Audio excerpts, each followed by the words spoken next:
everybody, c'est l'heure de Hilary Polly, vidéo hebdomadaire où je vous parle de mes lectures passées, présentes et futures. Et non, je ne suis pas morte, j'existe encore, je vous le jure.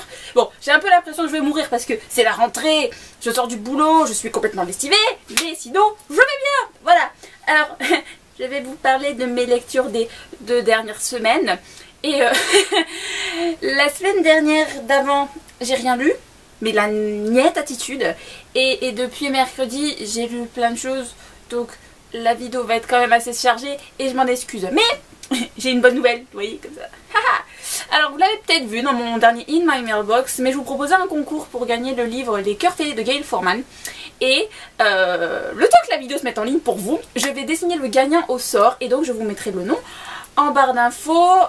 En fait je pense que je vais vous faire 2 gagnants goodies et un gagnant pour les cœurs fêlés.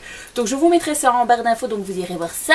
Et si vous avez gagné, vous avez mon mail en dessous. Et vous m'envoyez un mail, vous m'envoyez vos coordonnées et je vous envoie le lot. Tout simplement. Bref, on va rattaquer au sujet principal de la vidéo, c'est-à-dire les nombreuses lectures que je me suis faites. Alors, je fais complètement dans le désordre qui est manga, ce qui est romance, qui... Ok, parce que sinon je ne vais pas m'en sortir. Je fais par ordre chronologique. Alors, il y a 2 semaines, je vous laissais avec, pour lecture en cours, le livre Solange par Courtney Allison Moulton, édité chez Ada. Que je vous disais que j'avançais pas, que j'appréciais pas et tout. Et que je ne vous reparlais pas si je le finissais lundi. Je l'ai fini le soir même. Mais je tiens à vous en parler. Je me suis ennuyée, mais jusqu'à la fin. Donc, si le résumé vous attire, mais vraiment, essayez. Parce que vous n'avez rien à perdre. Mais moi, personnellement, je me suis ennuyée, pas possible. Le fait qu'il soit tombé pendant ma panne livresque, je vous l'accorde, n'a pas aidé. Mais non, clairement, plus jamais. J'ai le 2, mais je ne le lirai pas. Si mon téléphone ne veut pas travailler, on va pas s'en sortir. Voilà. Ensuite, 2e lecture en cours que je vous laissais la semaine d'avant. Alors, j'étais sur le tome 2 de Fighting for Love, donc Tempting Princess par Gina L. Maxwell, édité chez J'ai lu dans leur collection semi-poche là. Vous voyez? Et qu'est-ce que je peux vous dire? Clairement, c'est une romance qui est très bien, qui occupe parfaitement son temps quand vous êtes dedans. Mais là, clairement, je me rappelle de pas grand-chose en fait.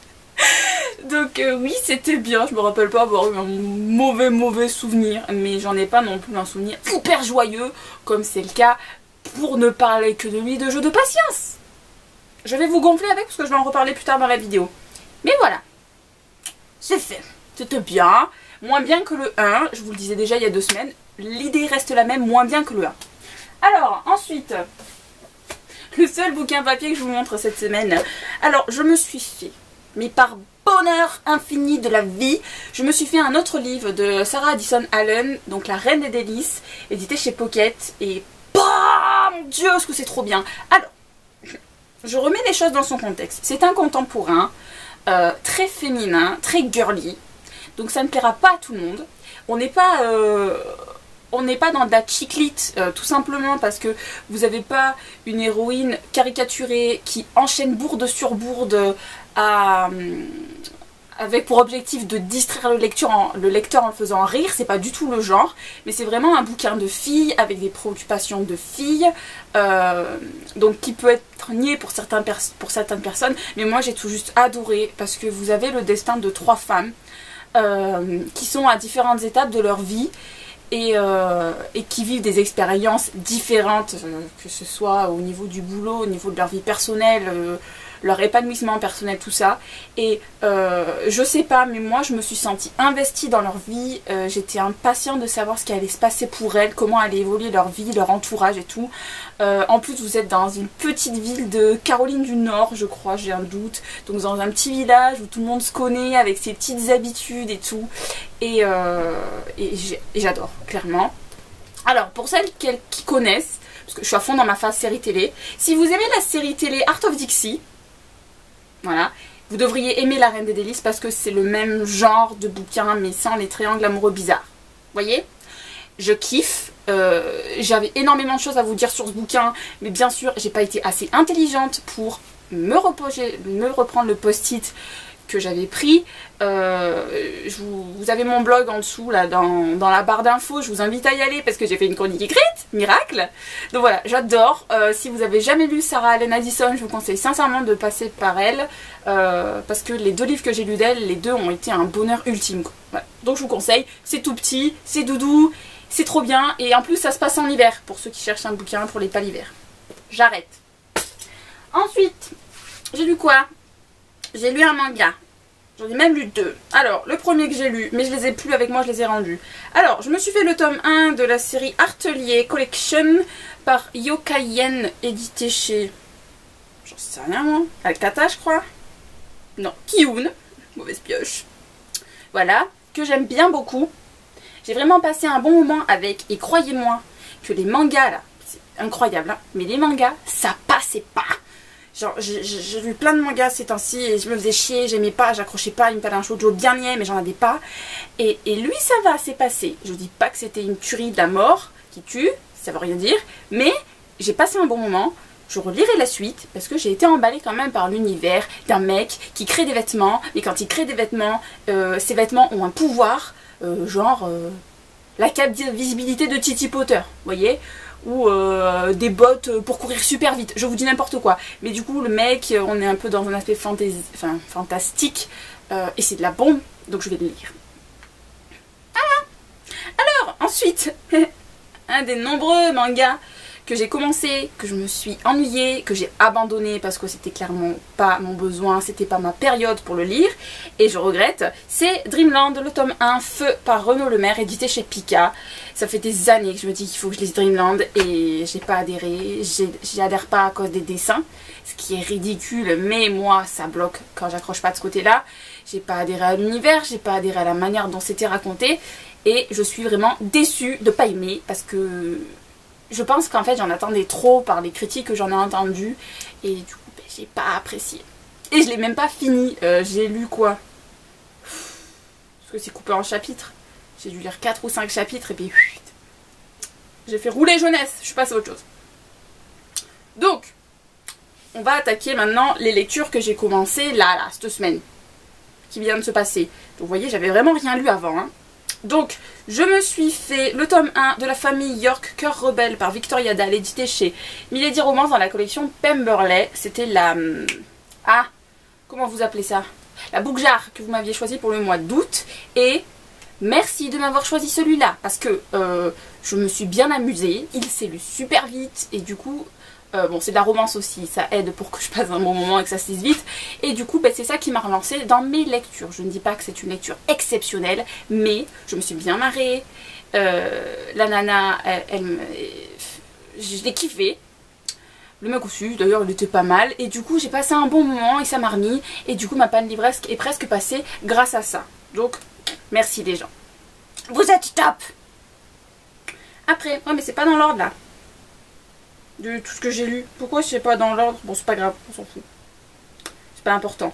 Ensuite, alors, je me suis fait les épisodes 1 à 5 de la série Call Me Baby par Emma Green, édité chez Addictive.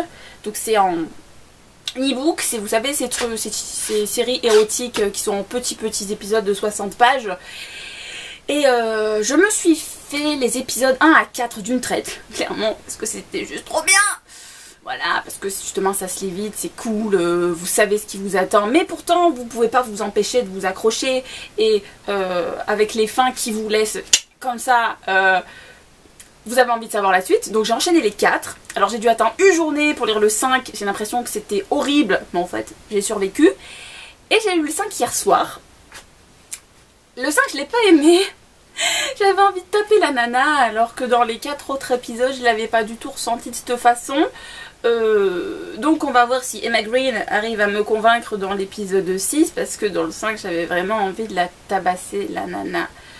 Voilà, mais les 1 à 4 étaient top, donc je vous conseille de les lire, parce que c'est génial, pour se distraire. Après, j'ai lu quoi? Vous voyez, je fais un peu express quand même, hein. Alors, toujours dans la romance. En fait, cette semaine, ça a été la semaine de la romance, à 80%. Donc là, vous avez vu de la romance historique, vous avez vu de l'érotique, et bien maintenant, je monte du new adulte. Donc je me suis fait le tome 1 de Drew et Fable, Une semaine avec lui par Monica Murphy, édité chez Milady, en grand format. Mais j'ai vu qu'en décembre, il sort en poche. Et... ouais, ça se lit très très vite. J'ai apprécié. Je lirai le 2. Mais j'ai pas accroché au gars. Vous vous rendez compte? Je n'ai pas accroché au gars. Il y a un problème. On est ok? Parce que moi j'accroche toujours au gars. Alors c'est pas au point de le détester comme ça a pu être le cas notamment dans... comme dans Les Ombres de la Nuit, le tome 1. C'est pas possible de faire pire que lui. Mais j'ai eu un souci avec lui. Bon, c'est parce que son passé est vraiment, mais vraiment horrible, pêcheur. Donc j'espère que dans le 2...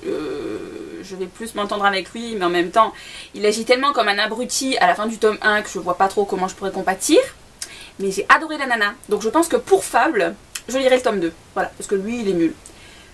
Donc par rapport à tous les new adultes que j'ai lus, ben pareil, il ne détrône pas Jeu de patience, mais il est très bien. Et donc je vous le conseille quand même.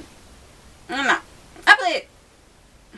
maintenant on passe à de la romance paranormale et promis c'est le dernier romance de la vidéo. Alors j'ai lu le tome 1 de la série de la chronique des anciens par Tia Harrison. Donc le tome 1 c'est Le baiser du dragon édité chez Jalu dans la collection Crépuscule, si je dis pas de bêtises. Ouais, je dis pas de bêtises. Voilà, et puis lui je l'ai pris clairement pour m'avancer dans ma panne livresque qui augmentait toujours. Et il a parfaitement rempli son taf parce qu'il s'est lu très vite. Au début je pensais que c'était de la bitlite par contre. Donc j'ai été un peu déçue que ce n'en soit pas, parce que l'univers était trop sympa, le personnage principal qui s'appelle Dragos, il était trop cool au début, avant qu'il devienne le chamallow normal de chaque romance paranormale et qu'il n'écoute plus que son cœur plutôt que d'écouter un peu sa tête et tout. Mais c'était sympa, je ne sais pas si je lirai la suite parce que pourquoi pas, mais je suis pas non plus à fond les ballons sur la romance paranormale comme vous le savez peut-être. Donc je vous le conseille. J'ai passé un super moment, ça se lit vite, il y a plein de choses qui se passent, comme dans toute romance paranormale, il y a des je t'aime toutes les 2 minutes, à en faire des ballons partout, mais c'était bien, je vous le conseille. Voilà. Et ensuite, le dernier, lecture finie mais pas des moindres, je l'ai bouffé hier, dans la journée, bon il est pas très grand, hein, il fait 350 pages, je me suis fait le tome 1 de Grisha, Les orphelins du royaume, par Leith Bardugo, c'est un nom d'Israël je crois, donc je suis désolée si je prononce mal. Alors peut-être cette couverture française ne vous parle absolument pas, donc je vais vous mettre la couverture VO, donc c'est Shadow and Bone, qui, putain, voilà, ça fait une éternité que je voulais le lire, et ce qui me rebutait de le lire en français, c'est justement parce que apparemment il y a une rumeur comme quoi Castelnoir ne sortirait pas les 2 suivants. Et j'ai envie de les taper parce que il était juste excellent. C'est de la fantasy, chose que vous savez que je n'aime pas du tout. Mais jeunesse, c'est peut-être pour ça que j'ai pu m'accrocher à l'univers. J'ai adoré cet univers de Grisha avec de la magie, mais qui n'est pas vraiment de la magie de lumière, de feu, de vent, de plein de magies différentes dans un monde que, ne me demandez pas pourquoi, mais ça m'a trop fait penser à la Russie. J'étais complètement emballée, j'ai adoré l'univers, j'ai adoré ce qui se passait. L'auteur m'a vendu du rêve, j'étais à fond les ballons. Et ce qui m'embête à fond, c'est que je ne pense pas que j'ai le niveau pour lire le tome 2 en anglais. Et j'ai la haine, mais la haine totale. J'ai adoré. Donc, je vous dirai, ceux qui ont un niveau anglophone qui vous le permettent, mais franchement, allez-y, c'était une tuerie. Ceux qui ne l'ont pas, mais qui aiment la fantasy, vous pouvez quand même lire le 1. Ça finit sans vraiment finir, vous vous doutez bien, vu qu'il y a 2 autres tomes derrière. Mais il était trop cool, purée, je suis dégoûtée. Donc je vais essayer de lire en anglais le 2. Je vous tiendrai au courant. Mais je suis dégoûtée. Clairement, je suis dégoûtée parce qu'il est trop bien. Ça veut absolument rien dire. Vous avez l'habitude avec moi. Voilà, alors on va attaquer ma lecture en cours. Promis, j'en ai qu'une. Alors, Noémie, ne me tape pas. Je suis toujours sur Second Chance Summer par Morgan Matson, édité chez Simon & Schuster. Je suis à la page 130. Mais c'est parce que j'étais encore dans ma petite déprime et que je suis allée voir Nos étoiles contraires au cinéma. J'avais pas envie de continuer là-dedans. que voilà, j'avance pas des masses, c'est bien, c'est touchant, c'est émouvant, des fois vous rigolez, il y a des éléments de young adulte que j'adore, je ne regrette absolument pas de le lire, mais de 1, le fait que ce soit en anglais pendant la panne livresque, c'est pas la meilleure chose, et de 2, ben, de par le sujet traité, c'est pas la bonne période et je suis dégoûtée, donc je vais l'avancer progressivement, je vais le lire, j'en doute pas, mais ça me fait chier, pardon, ça me fait chier de pas l'avancer plus vite. Donc, gros bisous, merci encore Noémie pour l'envoi et je vais essayer de me le faire. Voilà, donc vu que la vidéo fait 1000 ans et demi, je vous ne me présente pas de vidéo future, de lecture future, mais je vais de ce pas vous tourner ma palme du mois de septembre. Donc, vous la verrez demain. Comme ça, ça vous laissera le choix de savoir qu'est-ce que je vais lire par la suite. Et je vous dis à bientôt. Ciao!